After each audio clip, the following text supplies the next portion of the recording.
LDA کا غیر قانونی کمرشل سرگرمیوں کے خلاف grand operation. DG LDA Tahir Farooq کی ہدایت پر LDA ٹاؤن پلاننگ ونگ متحرک غیر قانونی کمرشل عمارتوں کے خلاف LDA کنٹرولڈ ایریاز میں آپریشن۔ مزید تفصیلات سے آگاہ کر رہے ہیں بیورو چیف لاہور میاں کبیر احمد۔ جی کبیر، بتائیے گا۔ جی بالکل، DG LDA طاہر فاروق کی ہدایت پر LDA ٹاؤن پلاننگ ونگ متحرک غیر قانونی کمرشل عمارتوں کے خلاف LDA کا LDA کنٹرولز ایریا میں آپریشن۔ LDA ٹیموں کی مختلف علاقوں میں کارروائیاں کرتے ہوئے 131 املاک سربیمر کی۔ LDA ٹیموں نے رائیون روڈ، نظریہ پاکستان روڈ، گلبرگ، فیصل ٹاؤن، گلشن راوی، سمن آباد، وحدت روڈ اور سبززار میں آپریشن کیا۔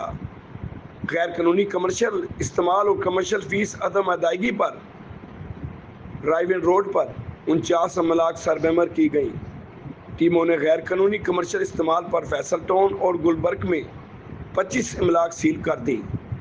ریکوری آپریشن کے دوران گلشن راوی اور سمن آباد اسکیم میں 20 سربیمر کی گئیں۔